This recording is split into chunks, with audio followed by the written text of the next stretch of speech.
challenge at all. That's why you're ignored altogether. And why can't the court hear a jurisdictional challenge? They can only do it within their own jurisdiction. No man can rule in his own cause. How could they make a ruling on jurisdiction for their own court? It's impossible. So a jurisdictional challenge is just out of the realm of what they're even willing to hear, right? Any wrongdoing by the court, they can't hear that as well, right? You'd have to take that up with a different court's jurisdiction using your transcripts that you get, right? Oh, what would be a great way to get what would be a good thing to do with those transcripts if you get them next time?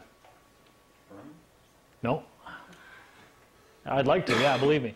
But if you decide you're going to go to trial, or you really want to fight this thing, and you really want to go to public servant arena court and have it out with them, and you've got your transcripts from the last time, what would be the best thing to do with those? Make sure they're entered into evidence. File them into the court record. Now they are a matter of record, and they're certified. They come with a certification stamp right on them. So, just quickly before we go to break, do you think that it helps any to say on the record or for the record? Yes, but a little bit different.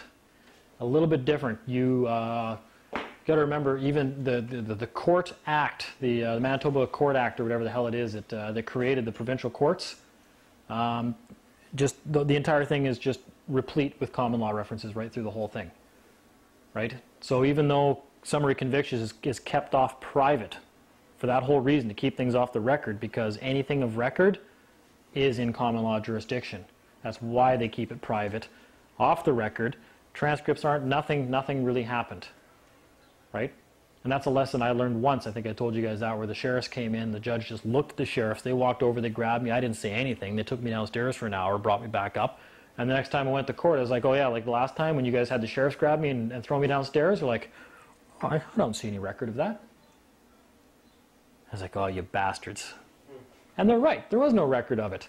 So I made sure there was a record of it. Next time I came back to court, I had an affidavit sworn out of what happened. And I filed that into the court record. And yes, now there was a record of it. So they started to get kind of nervous at the end of 3 days. So I did that myself. And I figured that out last year somehow. I didn't even know what was going on. But I was able to make it a court of record by swearing out an affidavit of everything that happened last time and filing that into the summary convictions desk, so that an affidavit was now on the record, and it's up to the Crown to rebut that. And the Crown gets a copy of everything you file into the record. You don't even need to produce one for them. But that's what I was getting at. I was going to get onto a different tangent here about dealing with these matters before it goes to court. And that is the simple matter that we all get mad at the court. You know, we want to start yelling at the judge and telling the judge things. And this is what's going to work around here in the whole 9 yards. And I'm a sovereign and you bow down to me kind of stuff. Why are we even talking to the judge about these matters? Who brought the claim to the court? Crown. Why is our problem the judge? The judge is only going off the information he was given by the Crown. Crown said we were a public servant and we were disobeying orders. So who's our problem with? Crown. So we want to address that guy first. And we want to do it before court. And we can rip his case apart, destroy it before even the first hearing. Period. And that's by contacting this guy and requesting particulars that he's not going to be giving us in full disclosure. For instance, You do not perform a function of government. one of the things I'd want to get some clarification of before I ever go to court is I'd want something from the Crown proving that I was even performing a function of government, acting as an agent of the government at the time the complaint was made. It's all capacity, right? So you just turn that around. Instead of trying to prove the negative with the onus on you, Get them to prove. And there's a couple of very easy ways to do that I've come up with that I haven't even, I don't think I'm ever going to have to try to use them in court. I don't think there's going to be much of a problem with that anymore. But the other thing that I was just going to say, and I kind of forgot. Oh, yeah. When you, just let me know how much time we have left. Well, a minute or two. Minute or two? We'll go for Okay. 50 minutes. Yeah. Everybody has to understand also that just because you produced a driver's license to the side of the road does not mean you were acting in that capacity at the time. You may have produced a driver's license, big deal, a cop can show you his badge when he's at home having dinner with his family. Does that mean he's on duty? No. Aren't badges recycled? I have no idea. Absolutely no clue. That's another thing I covered last time too, by the way, is people are always asking me questions about this and that and everything else, and I like to tell people right off the hop, like, look, I've come to the conclusion that I'm not making presumptions anymore about what the government's doing. Because it's impossible to prove. I don't know what you're thinking right now. I don't know what anybody in this room is thinking. But what I can do is I can make a statement of what I'm thinking and what I'm doing. And I shield myself with that.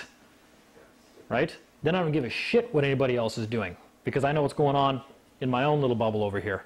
This I can prove. I can't prove anything else. And the same thing with them. They can only prove things on their side. They can't really prove your intent or anything that you've done, period. So now, once the burden of proof gets onto them, they're pretty much sunk. And there's easy ways to get them, basically to prove your case for you. And they're all pretty simple as well. So, and we can touch on a couple of the things that I think the one guy that went into court, whose story was that about basically telling the judge they were a terrorist? Yeah, that was okay. Yeah, yeah. I mean, that was good. It was funny. I didn't think he was actually going to do that when I told him to do that one time. So, okay, we'll break though. Then we'll cut out. Yeah, and then we'll come back. We'll go for, Okay, I can't even remember what we were going to speak about in the second half here now. Oh yeah, okay. Here's the other thing too. A lot of people don't understand. They think that when they go down to the police and they make a statement, you know, like, you know, so and so with the RCMP phones you up, and oh, we've got a complaint against you, or somebody says you've assaulted somebody else, and we need you to come down to the station and make a statement, right? And you're like, and what happens if you just say, you know what? I don't really think I should come down and make a statement. I just don't want to. And they try to force you to come down and make a statement. And well, we'll come arrest you, or we'll do this, or the whole 9 yards, and you better come and do it peacefully while you still have the chance, the whole 9 yards, okay?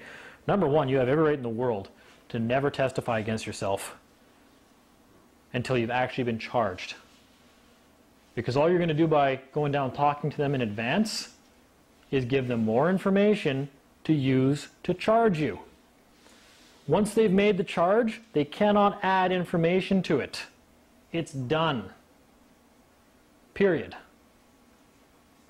So why would you ever go speak to these people before you've been charged, number one? Number two, everybody thinks that everything they talk about with the RCMP is a matter of public record.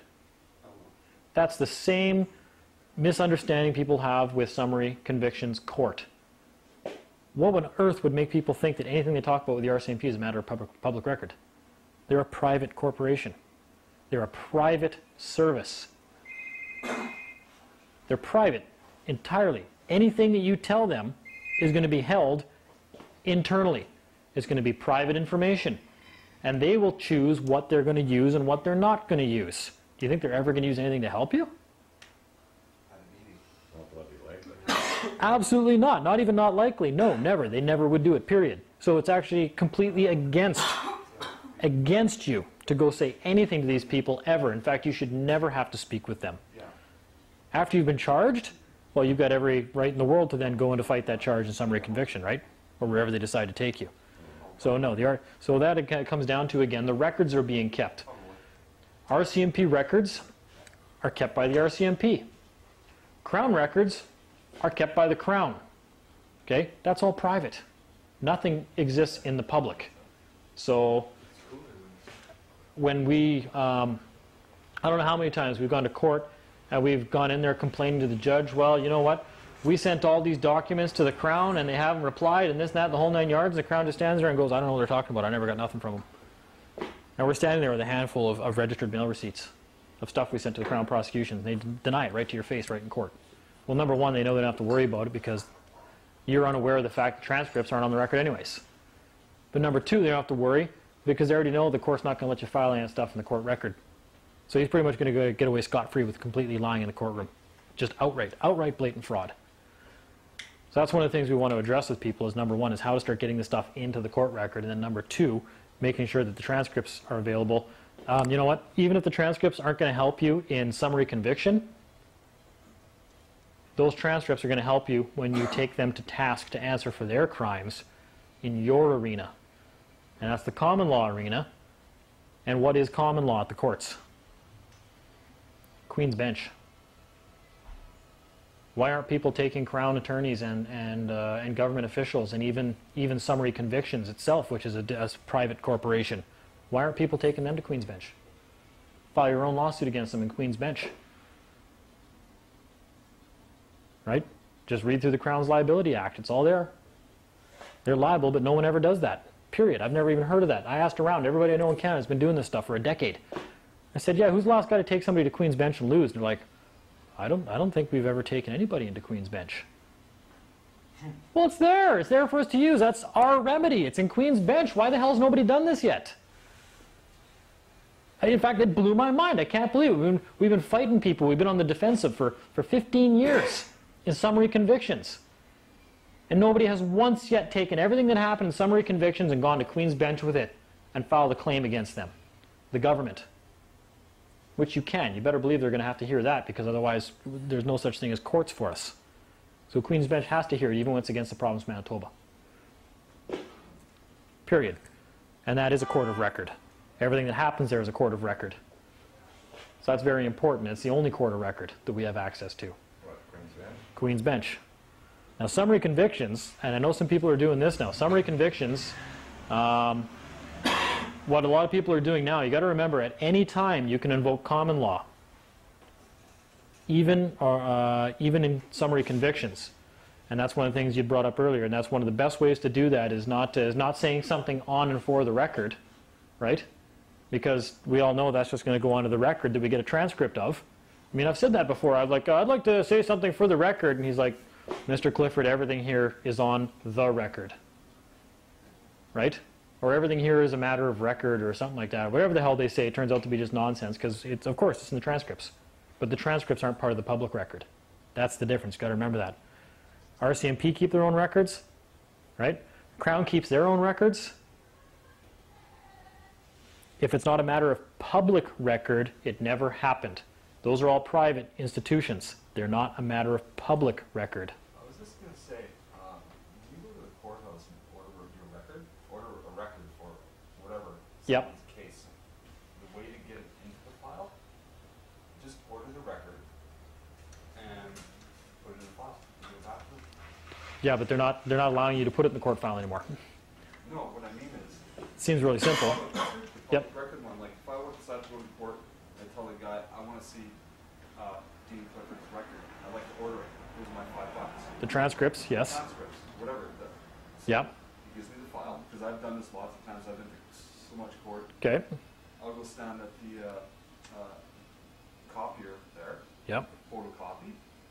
But it occurred to me while I was doing that, if I wanted to admit something, all I gotta do is put it in right there. And that's it. Here you go. Okay. Now it's public record. Well, so when people look at this, I'm going to tell you why. record. Okay, yeah, it's in a public record, but It's a record in the court. is it in the summary convictions file that you're fighting? Queen's Bench. That Queen's Bench and summary convictions have nothing to do with one another. You're at the food court, Okay. and you're trying to take stuff from Taco Bell and put it into A&W's Wicket. Great. Okay, you can't do that. They have nothing to do with one another. Okay, and they're not allowing us access to the summary convictions files. And we don't know what to do about it. We didn't until recently. Like we've come up with some reasons, some stuff we've talked about here before in class that I won't get into right now on camera and stuff like that. But for getting access to the court files. But where was I going to that? The public, yeah. So everybody has to understand that this stuff is not making it into the public record. So when you say stuff in court like on and for the record, and they're like, of course everything here is on the record. Well, they're talking about the transcripts. That's all they're talking about. It's not actually getting into the court file that the judge sees. That's the public record, right? So one of the ways you can invoke common law is to walk into the court when they're first starting up the hearing, and they call the name, and they say, yeah, you know, blah, blah, so-and-so against, you know, whatever, Dean Clifford, and you get up there and you said, yeah, I'm here regarding that matter, and they say name, and you can, I don't care what you say at that point. You can actually say, well, my name is Dean, but I'm not the legal person. I say, and I'm convening a court of record. As soon as you tell them that you are convening a court of record, everything that now happens in that courtroom is on the record. Because you are arbitrary. Well, it doesn't really matter who you are. If you want to convene a court of record, then you convene it, but nobody ever does. Well, even if you're a complainant. You can be anybody. As long as you are as long as you're there in that courtroom and you have standing, you can convene a court of record.